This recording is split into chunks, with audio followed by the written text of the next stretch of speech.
It's time for the Rick Smith Show.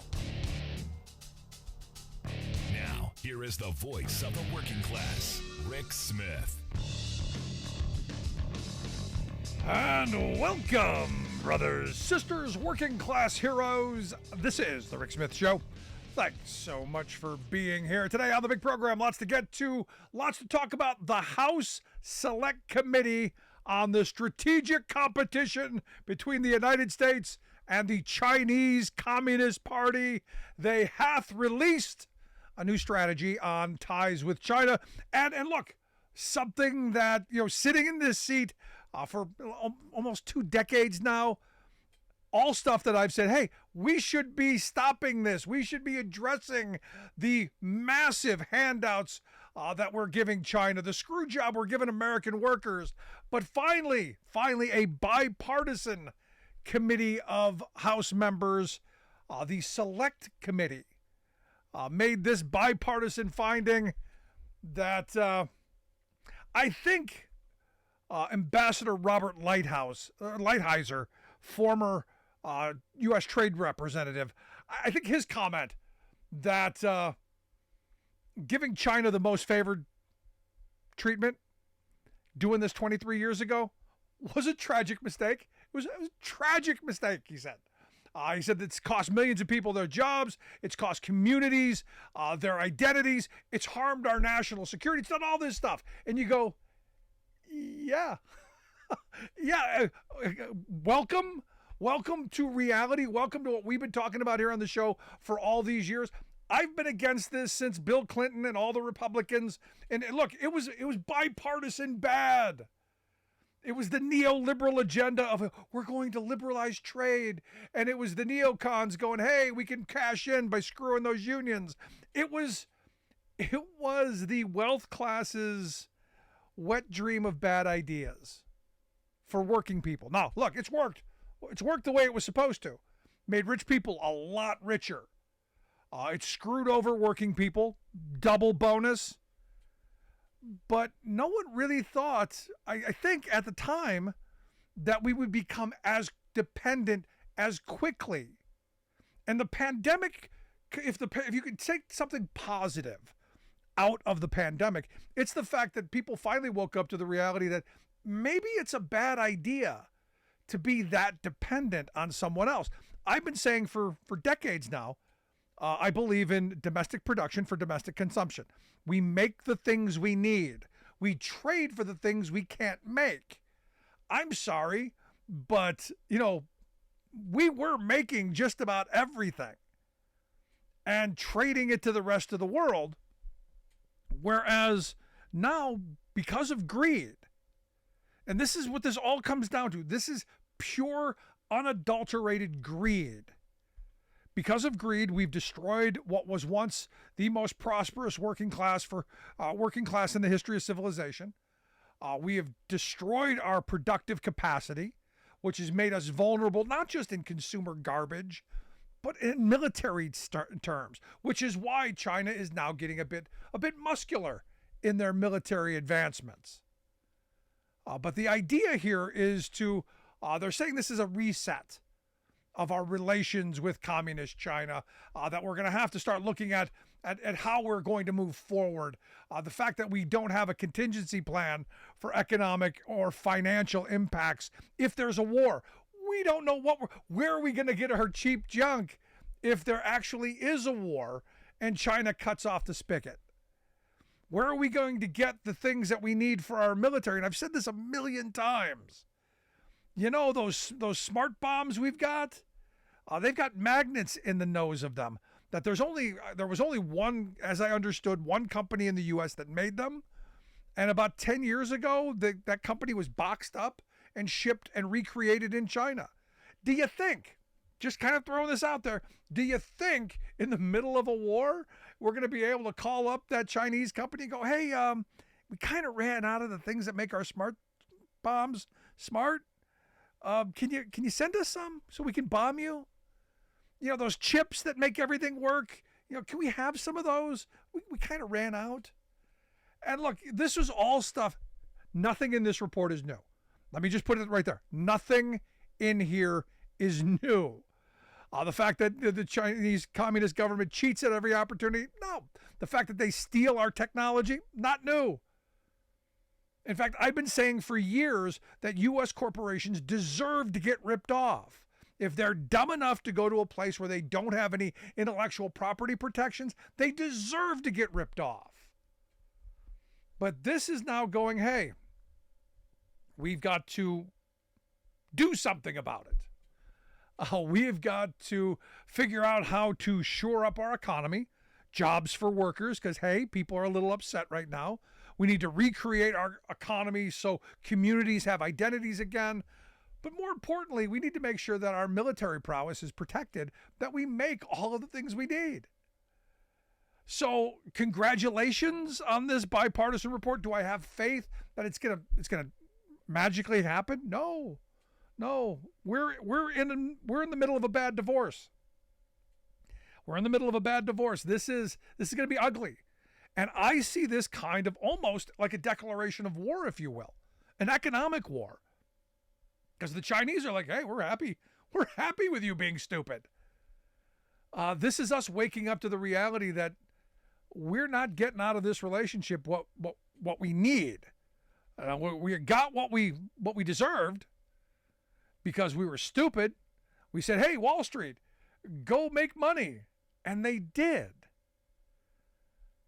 So when we come back, I'm going to talk with Scott Paul, president of the Alliance for American Manufacturing, about what this could mean, what's in this a little bit, what this could mean, and maybe what attention. Do you think this will get any attention in the corporate-controlled mainstream media, that their profits are going to probably go down a little bit because they're going to have to pay American workers reasonable wages and they're not going to be able to exploit slave labor? Do you think this will make the evening news? Back after this.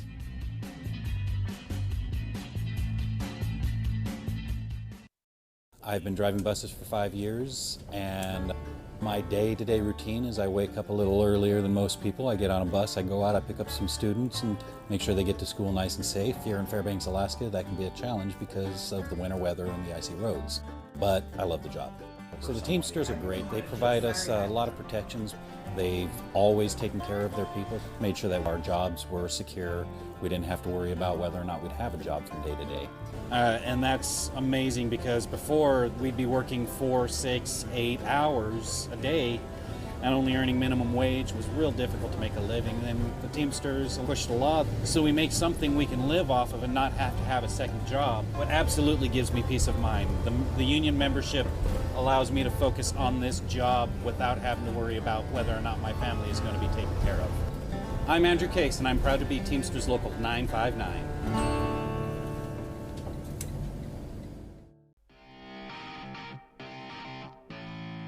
Welcome back to the Rick Smith Show. Now, here is Rick Smith. So I go back to the quote of Bob Lighthizer. And again, as I said, this could have been Rick Smith saying this. But he said, look, the Select Committee made a bipartisan finding that giving China most favored nation treatment for trade 23 years ago was a tragic mistake. I have said that probably a gazillion times. If I got a penny for every time I said it, I'd be Elon Musk. But he also said, look, as I said a moment ago, the failed policies of the past cost millions of workers their jobs, cost the country trillions of dollars in wealth, and crippled communities, put our national security at risk. And again, maybe you've heard that once or twice before, especially from my next guest, who is the president of the Alliance for American Manufacturing, Scott Paul. Thanks for taking time for us. Hey, Rick, it's great to be with you. So this is good news. Look, I'm trying to be very optimistic. I'm trying to say, look, you've got this select committee on the strategic competition between the United States and the Chinese Communist Party. They've released this strategy. We've got problems. Do you share my guarded optimism? I share your guarded optimism. I mean, I think that it's easy for members of Congress, or I shouldn't say easy, but I think it's easier for members of Congress to say, hey, here's the problems, here's some of the solutions. I think you and I both know navigating something through the legislative process these days is incredibly difficult, in part because of the dysfunction of the House Republican leadership. And so I do think that if somehow by magic you were able to get all 150 recommendations up to the floor for a vote, I think an overwhelming number of them should pass. I actually only disagree with a couple of the recommendations. Which I mean, if you were to raise 150 issues with anybody, including your spouse or your friend, Or myself. I'm sure you're going to disagree with more than a so not too bad. Yeah. But yes, to your point, I do think some of these are actionable, and I do think some of them can get across the finish line, before by this time next year. They talk about resetting, preventing, and building. And the Yeah. reset is, basically going, look, this permanent normal trade relations, which we've talked about, wanting to repeal for a while, this kind of has to happen at some point, doesn't it? Yeah, yeah, it does. And just to refresh the memories of folks who are tuning in, is that this was a grant by the United States to China in the year 2000 of the best tariff rates possible that we give to a country that doesn't have a free trade agreement. So they're very low. They're generally between 2 and 3%. And we did this, and China said, we'll get into the World Trade Organization and we'll reform our economy and we'll play by our rules and we won't cheat. And so that was the grand bargain that was struck by those who supported it. You mentioned Bob Lighthizer quote about this, who's been following this for a long time. I have a poster that is perhaps worn better over time than anything else that said "No blank check for China," that we had from rallies in 1999 and 2000.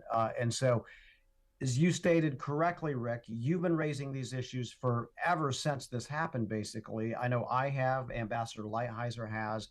It's nice that a committee was able to come to the same conclusion. And I will just say the composition of the select committee, the Democrats, Republicans, these are serious members of Congress. I would say they skew a little more free trade than the House in general. And so, there wasn't a tremendous amount of fire and brimstone on the revoked PNTR. They recognize it as a problem. They said, let's set a different tariff rate, and they kind of sidestepped some of the other issues. But yes, this was an acknowledgement that we goofed, 23 years ago, and we have to make it right. And as they point out, since you brought up the World Trade Organization and China's entrance into it, they've pointed out that the People's Republic of China's economic system is incompatible with the WTO, and it undermines our economic security. That comes directly from this report. And I don't need this report to tell me this. We drove through communities across this country and have seen the devastation. And we're seeing the web that China has built because our system is open. And they have, strategically, with massive subsidies and buying up our industries, they've basically woven themselves into the fabric of this country. Yeah. Yes, that is exactly right. And similar to, I think, the efforts that you have made, and I think to this select committee's great credit, and to Mike Gallagher, who's a Republican, who's the chair of the committee, and to Raja Krishnamurthy, who's a Democrat, who's the ranking member. He's from Illinois. The committee traveled around the country. They heard from real people. They heard from experts. They heard from business owners. They heard from farmers. And they got the real on the ground feel about what was happening, rather than listening to the bullet points of like lobbyists and consultants in DC who just say, well, free trade is good for everybody, or China's going to eventually reform, and that was the bill of goods that had been sold for so long. And so I like this report in a lot of ways, because it presents the evidence, right? It's not just an assertion that, China will democratize if we have more trade, or some unfounded assumption like that. It's very much grounded in reality, which I think gives it a lot of authenticity. So let me ask you the tough question here, because, I'm reading through this and I'm going, it sounds almost like a declaration of economic war, if not, we're militarily talking about. We've got to be concerned about China's rise because we kind of have given them technological advancements and I'm going to say given them because we knew they were going to steal them and did nothing to stop them from stealing them. Is this a declaration of war, do you think? I don't think it's a declaration of war. I do think that it's kind of resetting as the committee describes this, and it's a big dose of reality for folks in the United States who might continue to think, and by folks, I think I generally mean corporate CEOs and think tank folks here who generally thinks, well, we can still do what we were always doing in China, and there are not going to be any consequences. And what makes this good is that, I mean, look, we have seen some shifts over the last 6 or 7 years, right? And it started in the Trump administration with some tariffs. He made a bad deal with China, but some of the tariffs I think were good. It continued in the Biden administration, who tightened the screws on a lot of this technology and made it clear that that he wasn't going to be Obama or Clinton on this. And so I think this is like turbocharging some of the policy efforts and broadening them and deepening them. So it is it's very carefully worded because I do think that there's No, one of the things that caught my attention and made me, just to your point, carefully worded, one of the things was American investors wittingly and unwittingly support the PRC's defense industry, emerging technology companies, and human rights abuses. Unwittingly. I mean, that's giving most people an up without saying, no, you had a bunch of greedy corporate CEOs who saw profit over people. They saw profit over this country. They saw opportunity to line their pockets, and they took it. That's a very nice way of saying that. Well, yes, and that is entirely true. I think the other aspect of that, Rick, that's important to lift up is that anybody who has a 401k or who belongs to a pension, the pension funds, these 401ks, a lot of their international investment, mechanisms, included investments in state-owned companies in China that help to prop them up. And so I think that's the unwitting part, is just how complicit, so many people are without even knowing it. And so, again, there's light that's shed on that. We're actually seeing a lot of Wall Street money coming out of China for the first time. There was a massive pullout of money over the last couple of quarters that we have not seen really before. And so the sunlight is a tremendous disinfectant and kind of truth teller, right? So there's nowhere for a lot of this to hide, and I'm glad that we do have that light shown upon. How much attention does this report get, do you think? Does this, I've seen some things over the last day or so. What kind of attention does this get, or is this just another long government report that has some good ideas in it that gets lost in the fray of the hamster wheel of the news cycle? Because we got to worry about whatever the flash of the day is. To me, this is the important issue. That's right, and so I do think, and I think in the short term, it may not get as much attention as it merits. And part of that is because we have this pileup of other things that need to get done, like aid for Ukraine or dealing with, Israel and Gaza, and then funding government functions when they get back in late January and early February.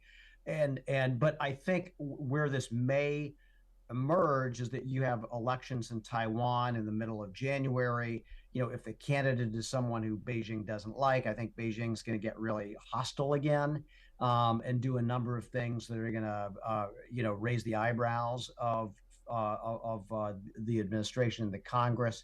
And then I think there'll be an opportunity to kind of unspool a lot of these recommendations and get them moving. And this is I guess this is the sad part of this committee, is that, this committee was formed to shine a light on these issues, and it has done an extraordinary job And it's also made other recommendations in the past on human rights, and it will continue to make recommendations on other issue sets that we have with respect to China, but it has no lawmaking authority. And so, this is where, like, the Ways and Means Committee has to do all the trade measures here, and so this has to get on the agenda of the Ways and Means Committee, or the Financial Services Committee has to deal with the investment restrictions, or the Armed Services Committee with readiness, and so there's all sorts of other committees that are to get involved with this. But it's my observation that so many hearings over the last year have focused on our competition with China,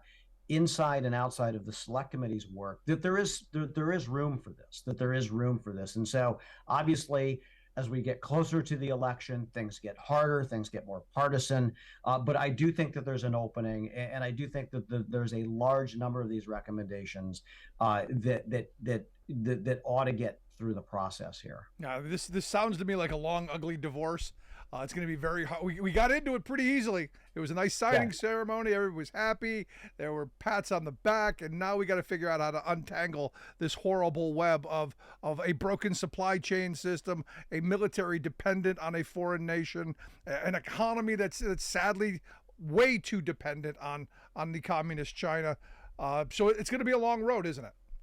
Yeah, it is going to be a long road, and it's an unprecedented road, Rick. And I think this is the thing, is like, we had disagreements with the Soviet Union. We had massive disagreements. We realized that they had hostile intentions toward the United States, but we never intertwined our economies, right? And so now we have this, we have so much of our supply chains are still vulnerable, and there's so much industrial production and processing that is centered in China. And in fact, they have almost a near monopoly on some things, that the unwinding process is going to be very painful. It's going to be erratic. It's going to be drawn out.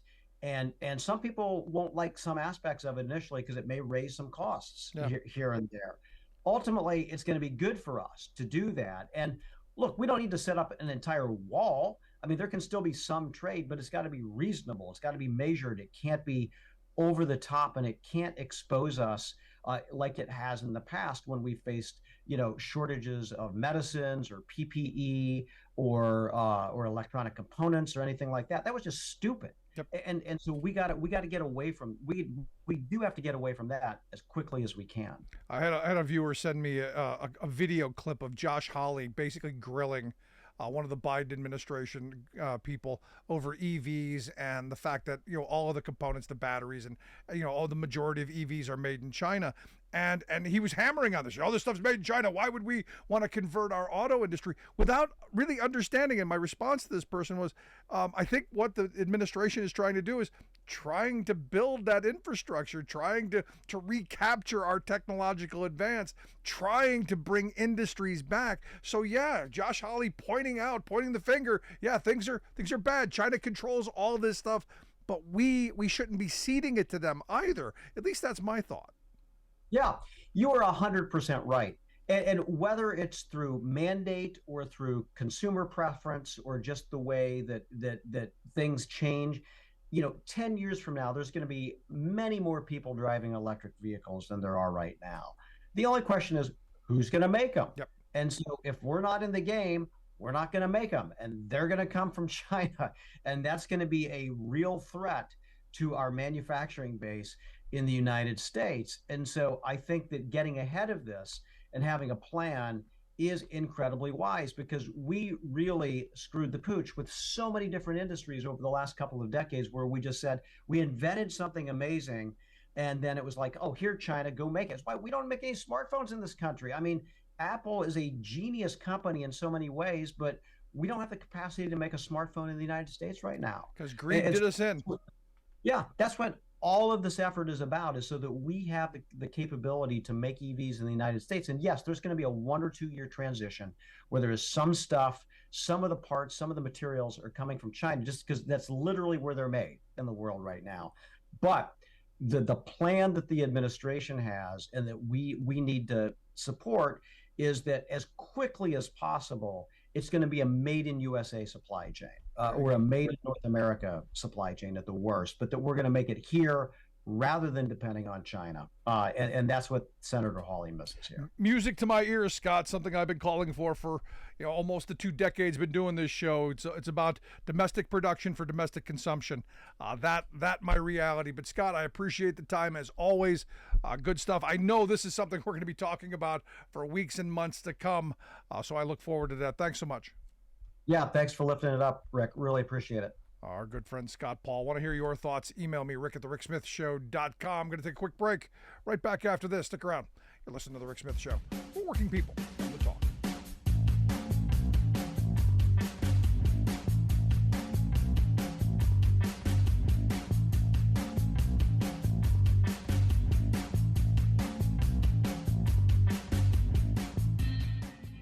We are AFGE, the American Federation of Government Employees. We represent 700,000 federal and D.C. government workers who are the vital threads of the fabric of American life. We support our nation's military. We take care of our nation's veterans. We protect our nation's borders. We respond to our nation's crises and natural disasters. We provide services to our nation's seniors. The American Federation of Government Employees. We work for America. It takes a lot to raise a family. A good job, a good salary, and some patience. A lot of people my age are drowning in college debt. But I chose a different path. I'm a member of the IBEW, the International Brotherhood of Electrical Workers. I work hard for my job, and I love what I do. I had a lot of choices for my future, but I made the best choice for my family. IBEW, the right choice.